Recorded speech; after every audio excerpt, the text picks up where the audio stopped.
So for those who've been following the story of CALUM von Moger, there's a bit of good news in that he's walking around and out of the hospital. We're not sure on the exact injuries that he's facing, but he was in court yesterday in Australia for the charges of the drug incident that he had.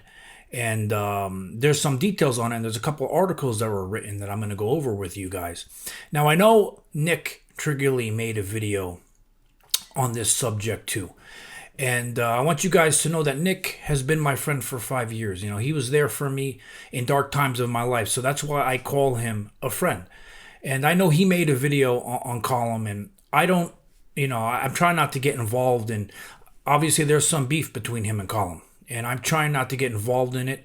And, I don't agree with some of the things he does or says, but he's always going to be a friend to mine. I always judge people on how they treat me, not on what others say about them.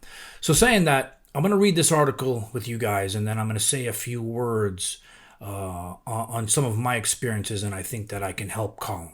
So let's start here. There's two articles here. One was by the Daily Mail. And I'm not even going to bother reading this article. I'm just going to show you. They have a photo the other article doesn't have, and that's him in a sling in court. It's an artwork piece. That's usually what they do when they don't allow cameras or videos in the courtroom. I'm not going to read this article because I believe it's so inaccurate and has so many things that are wrong with it. I'm not sure who wrote it, and I've dealt with them before, and I know that in the past they have done things that aren't so accurate. So I'm not going to read their article. I found another one that is a lot more accurate, and I think it was done more tastefully. So I'm going to read this one. It's by The Age. How Mr. Universe high-flying life spiraled out of control. Former Mr. Universe CALUM von Moger had a Netflix special, a high-flying life in Los Angeles, and his own clothing brand. The bodybuilder even played his hero Arnold Schwarzenegger in the Hollywood biopic Bigger.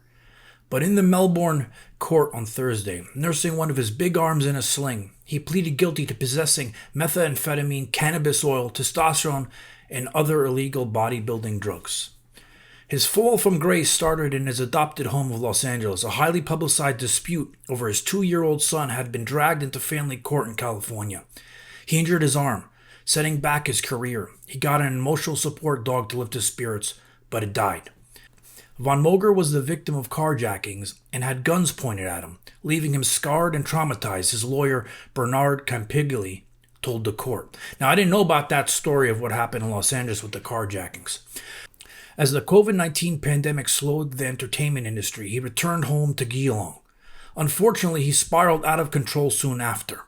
A few days before he was charged with drug possession in January this year, he had an incident at Western Suburbs supermarket that resulted in him being charged with affray and conduct endangering persons, which he is contesting. I think that's the other case that he's going to have to be dealing with.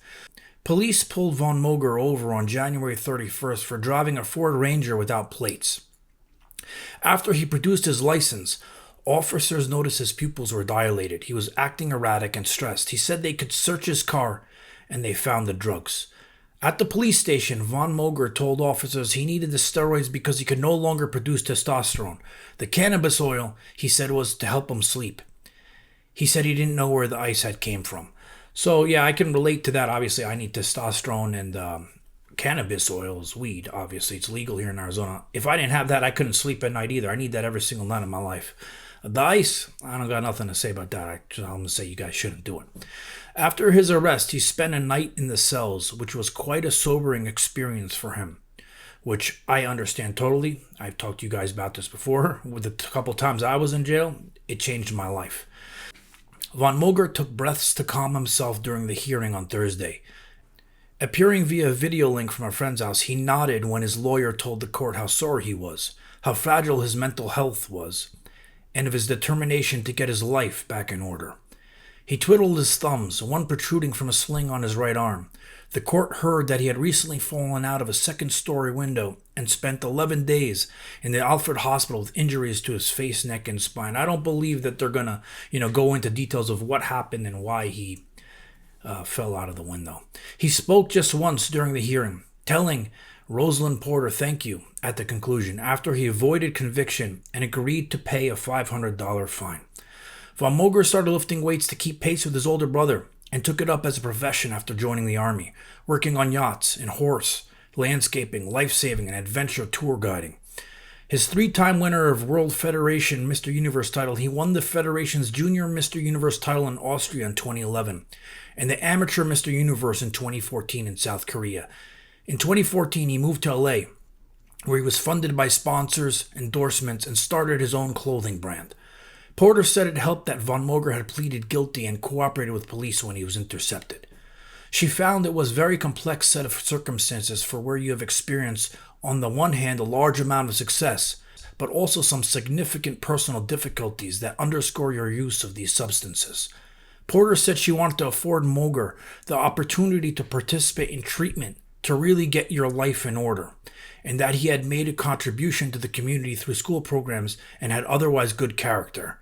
Campigli told the court his client would move on with his life. He wants to complete the rehab, engage with the state and supportive family, and eventually get back to America to engage with his son and also live a better life. Von Moger will face other charges in August. He declined through his lawyer to comment. So this article I felt was tastefully done, so that's why I read it to you. And there was a couple things here in this article that I want to discuss, in that he is, listen, the whole point of the justice system, right? It's supposed to be to give you guys penalties when you do things wrong, to teach you a lesson. And sending him to rehab, obviously forcing him to go to rehab as a result of the charges that he was facing, that's the right move, because obviously, we all know he needs rehab, and rehab is the only thing, I think, at this point, when you're on those types of drugs, that's the only things that can ever sober you up. And, I wanted to talk a little bit about something, because, listen, man, life is a precious thing, and I've said that stuff before. And all of us go through times in life, good and bad. And, he's probably looking at his life now, right? And he's wondering, why is this all happening to me? How could my life go from where it was to all the stuff that I'm dealing with now? And I could relate almost because, I remember 5-6 years ago, I had started on YouTube and I damaged my face. And this is something I haven't talked about. And I damaged my face so bad that I never thought that I could be on camera again. And I hid from the camera and I hid from people. I stayed a lot of the times at home. I didn't go out. I didn't see people. And it's something that I thought I would have to live with all my life. So all the dreams I had as a kid and all the things that I wanted to do, I felt were lost. And I couldn't understand why those things were happening to me. And, I ended up finding, and I was looking for doctors to see who could fix me. And nobody wanted to even take a chance because they said I was too far gone to even fix. And I finally found a doctor that was able to fix me. And now I can be on camera again. And now when I'm looking back, I realize that during that time I couldn't be on camera. It gave me time to get better at doing this. And when I was looking back, I was like, 5-6 years ago, I don't think I was ready for it. And, I had no hope. I thought I was done. I thought I could never do this or any of my other dreams. And it was my will inside to know that, listen, man, bad things happen, and I learned that from other experiences in my life. God has a different plan for me.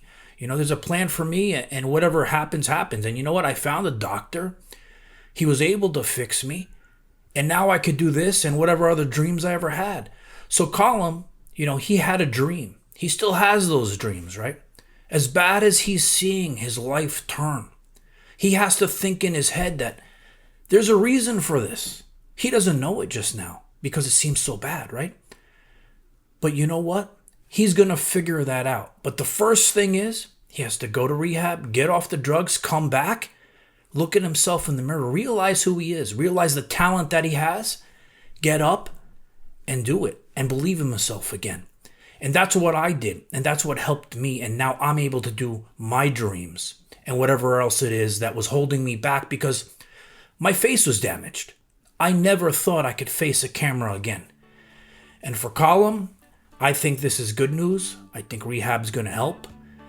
And let's see what happens next in his life. And for you guys, thank you for watching. And I'm sorry to get personal. Sometimes I get personal videos because there's certain subjects that move me.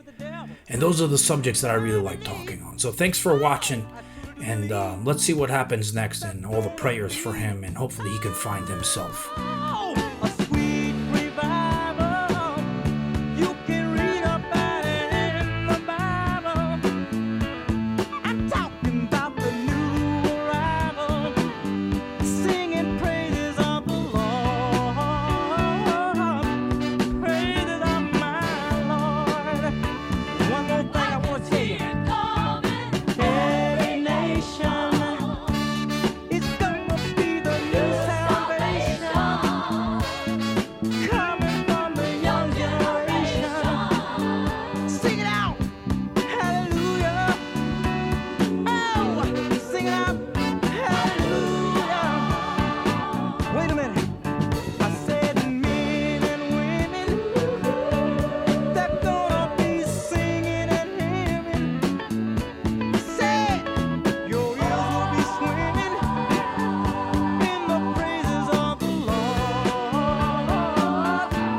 different